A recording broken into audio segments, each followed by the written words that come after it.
mag-subscribe ka na. Hello, hello,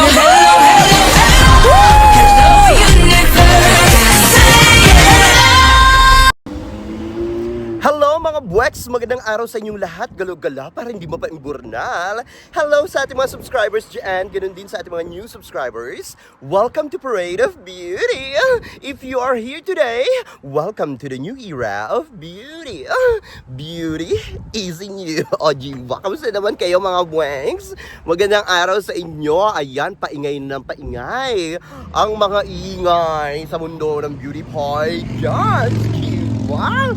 Nakakatuwa, magiging busy-busyhan na naman tayo sa mga nanonood po dyan. 1 million viewers, please don't forget to subscribe to my channel. Click your notification bell para mas updated kayo sa ating mga chika everyday and night sa mundo ng pageantry. And please like this video para hindi kayo dyan ma-stroke. Ayun na nga, nakakaloka ito mga buweks. So, kapapasok lang na balita. Ay, hindi ko talaga kinakaya ito mga buweks. Grabe ha. Ang Miss Earth daw ngayong taon, Miss Earth 2025 ay gaganapin. Walang iba kundi sa bansang Indo.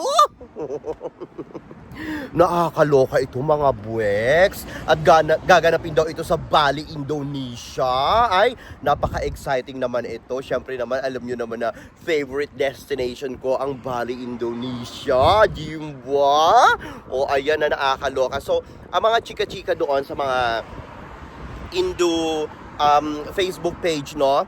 Malakas nga ang ugong-ugong na ito daw may-ari ng Miss Earth organization, no? Ay talaga namang nakikipag-negotiate. Ano ba yung tawag doon? Nagkakaroon ng negotiation. Tama ba yun, no? Dito sa Miss Earth Indonesia Organization. Ayan ha. At ayan, patuloy nga daw ang negosasyon nila para ma-host, madala ang major pageant dito sa bansang Indonesia. Diba? Nakakaloka ang mga Indo. Talagang parang sinusundan na rin nila ang yapak ng mga virgin sa pag-host ng beauty pageants internationally, di ba? Talagang gusto rin nilang umarangkada talaga ng bonggang-bongga tulad ng mga virgin, di ba? Nakakaloka. At ito pa nga napapabalita, no? I-announce daw ang final, parang yung final na negotiation kung ano talaga yung napagdesisyonan sa February. Ayan, mid-February to mid or end of February. Doon daw yun i-announce. Ayan. So aabangan natin. Parang nakikipagsabayan itong Miss Earth, diba? Nakakaloka sa Miss Universe. Ang Miss Universe, i-announce nila yung pinaka-host country officially ni Haluda Universe, no, sa February 5. Ayan, nakakaloka. Hindi ko kinakaya yung mga kaganapan ngayon dahil nga itong Miss Earth, no, ay talaga namang, in fairness naman dito sa Miss Earth, ito lang talaga yung ito lang talaga yung legit na pageant sa buong mundo, no. Yung mga walang ek, mga kumbaga nakikita natin yung kanilang advocacy, diba? Talagang continuous ang kanilang advocacy. Kudos naman sa sa Miss Earth organization, no. Pero eto nga, no, may mga napapabalita pa mga buweks doon sa mga Indo pageants. Hindi lang daw Miss Earth ang iho-host ng Indonesia. Ayan, marami pa raw mga international pageants ang paparating ngayon sa bansang Indonesia at para daw ma-boost ang kanilang ang kanilang turismo. Diba? Ay talaga naman, turismo lang ba ang ibubus? O baka naman pati ang corona nila gusto nilang maibus, diba? Parang parang style din ng mga vichin, diba? Parang alam mo na, syempre pag host country, kailangan pasok na yan sa top 4, parang ganun, diba? Parang eme din itong mga Indo na ito, nakakaloka. Parang lahat talaga gagawin ng mga Indo para alam nyo na, no, maka-penetrate talaga dun sa taas, kesyo bili nila yung corona, kesyo ganyan, di ba?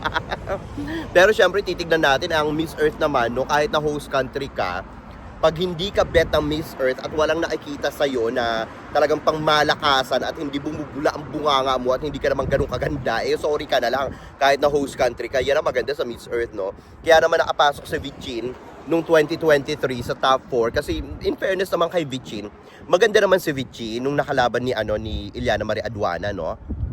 yung taga Vichin, yung hinost din doon yung yung Miss Earth. Maganda naman siya at saka bumubula ang bunganga noon, kaya deserving din naman yung si Vichin, di ba? Akala ko nga siya yung magpa-first runner up noon, tapos si Iliana Marie Aduana yung magcha-chai-chel.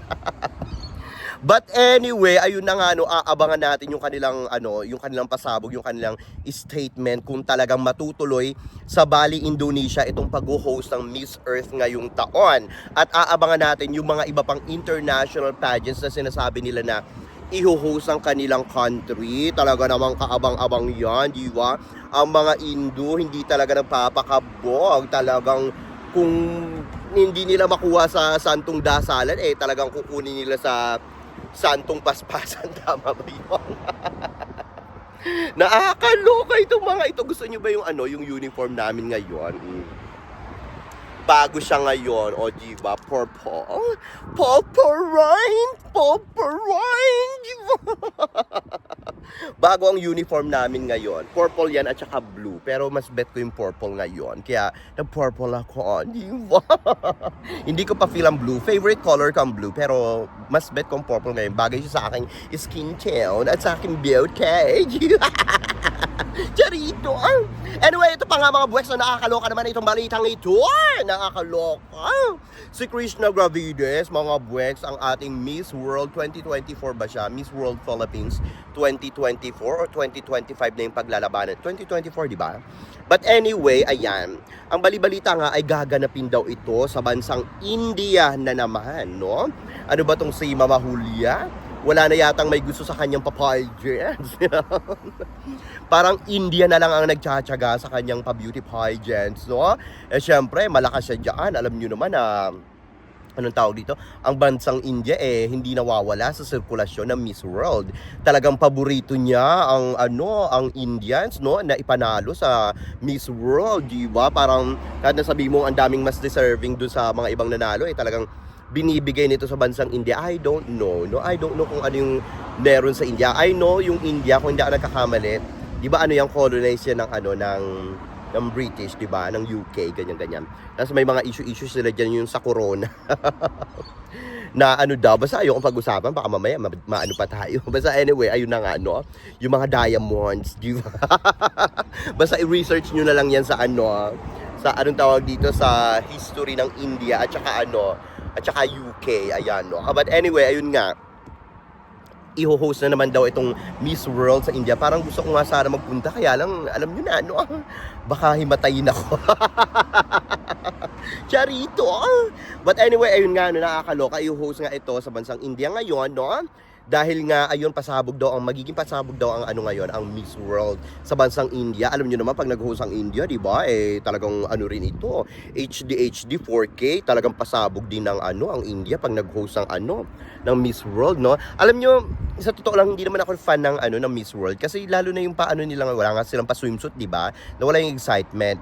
Tapos ngayon, pag hindi natanggap yung, kumbaga hindi pumasok yung kandidata sa first cut, parang nakaupo sila dun sa gilid, tapos parang may mga ilaw, tapos nandun yung flag nila, parang ganon, di ba? Parang ang dating deal or no deal yung dating. Parang para siyang game show ang datingan, di ba? Parang funny yung dating, parang nakakatawa. But anyway, ito na nga nakakaloka naman ito, mga buweks, no? Atong si Krishna Gravides, ay naku, malapit-lapit ng manguna, no?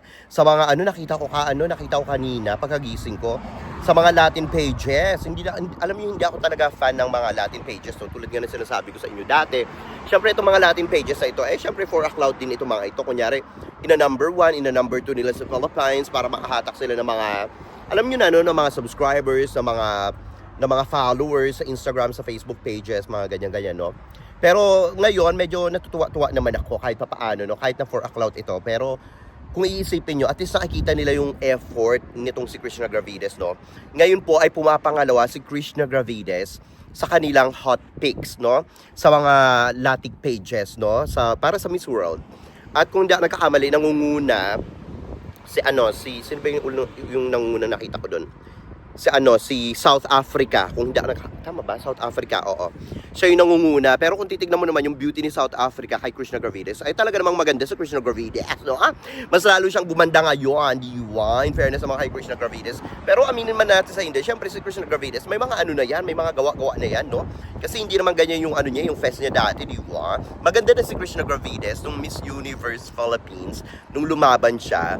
Pero syempre, mas gumanda siya ngayon, and obvious naman na meron na mga enhancements sa kanya, which is okay lang naman. Okay lang. Ako nga meron din di ba? O meron din akong fillers, meron akong botox, di ba? Meron akong fillers sa labi, meron akong fillers sa sa chin, no? Ang pinagkaiba lang namin ni Krishna Gravides, siya naturukan, gumanda. Ako naturukan, lalong napaimburnal. Diba? Pero ayun, syempre ganun talaga pag may datong ka, gamitin mo lang sa di ba? Gamitin mo lang ng tama, di ba? May datong ka kung kaya mo naman, so why not? Sa mga walang datong na nagrereklamo sa mga turok-turok, mga surgery, sorry na lang kayo because you can't afford that. Kaya ang afford nyo na lang, tumalak, di ba? Ganon. So, pag-inggit, pikit, ganon. Di ba?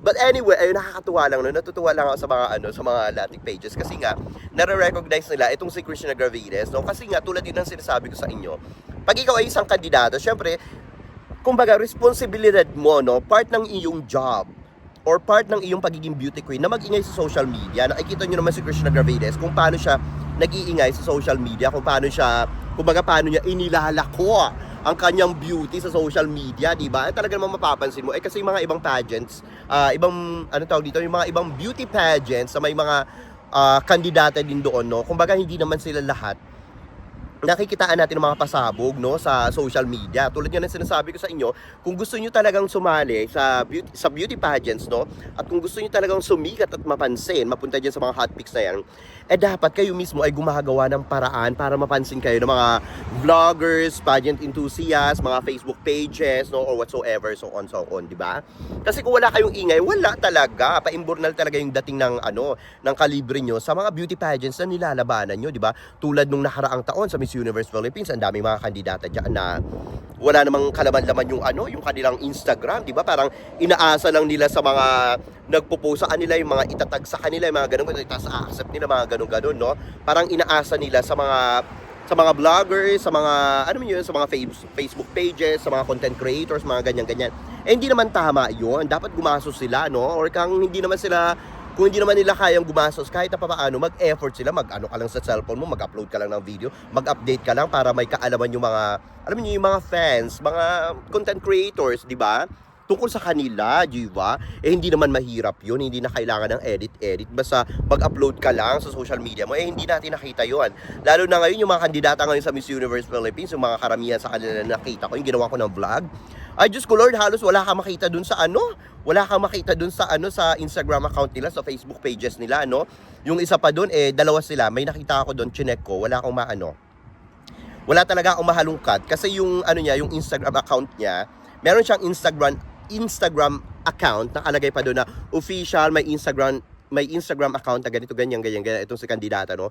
Ang putya, pagpasok mo doon, ni anino ng picture o video, wala kang makita, mga buwets. Nakakaloka talaga. So, paano mo nga naman gagawa ng content yon? Paano mo nga naman ipapakilala yung kandidata sa, sa Pilipinas or sa buong mundo, kung halimbawa lumalaban ito ng international pageant, kung wala ka naman mapika, no? Parang ganun din yung kay Kayla Carter, sa totoo lang, no? Kay Kayla Carter nung lumaban siya ng Miss Universe Philippines, parang wala ka namang halos mapiga kundi mga pictures lang na ina-upload ng organization, and then nung lumaban na siya ng Miss Charm, no? Wala ka rin mapiga. Diyos ko Lord, kung ano yung napakatagal niya mga pictures doon nang hindi pa siya lumalaban ng beauty pageants, no? Sa Philippines, no? Miss Universe Philippines. Parang yun pa rin yung mga pictures niya na napakatagal na, di ba? Walang mga updates, nakakaloka, kaya hindi mo talaga alam kung saan mo huhugutin kung paano mo siya ipapakilala or yung mga kandidata, mga ganyan, di ba? Nakakainis lang. Hindi ko sinasabing etong words na to, etong word na to, hindi ko to sinasabi, yung sasabihin ko ngayon, hindi ko sinasabi para sa isang kandidata lang, no? Pero itong napakatamad na kandidata, no, generalize natin, no? Ito yung mga kandidatang kumbaga, hindi mo aasahang magpe-penetrate talaga, no? Hindi mo talaga aasahang bubulusok ng bonggang-bongga, sa totoo lang, no? Talagang walang kahihinat na, no? Hindi ko sinasabing si Kayla Carter, no? Pero yung mga tamad na mga candidates, no, walang ginawa kundi umasa lang sa mga sa mga content creators sa ganyan, hindi man lang nag-e-effort para sa kanilang social media, no, para mag-ingay sila, no. Well, kung napaimburnal sila sa beauty pageant, kasalanan nila yun, di ba? Kasi nga hindi sila nag-e-effort, ganun yun, di ba? But anyway, congratulations dito kay Krishna Gravides. Tuloy-tuloy ang tagumpay. Tuloy-tuloy ang pasabog para masungkit ang corona ng Miss World, di ba? Kudos din dito sa mga Latin pages na nakikita ang kanyang beauty kit, di ba? Na hindi naman nakikita dito sa ating bansang Pilipinas. So, ang dami pa rin nambaba sa kanya. I don't know why, di ba?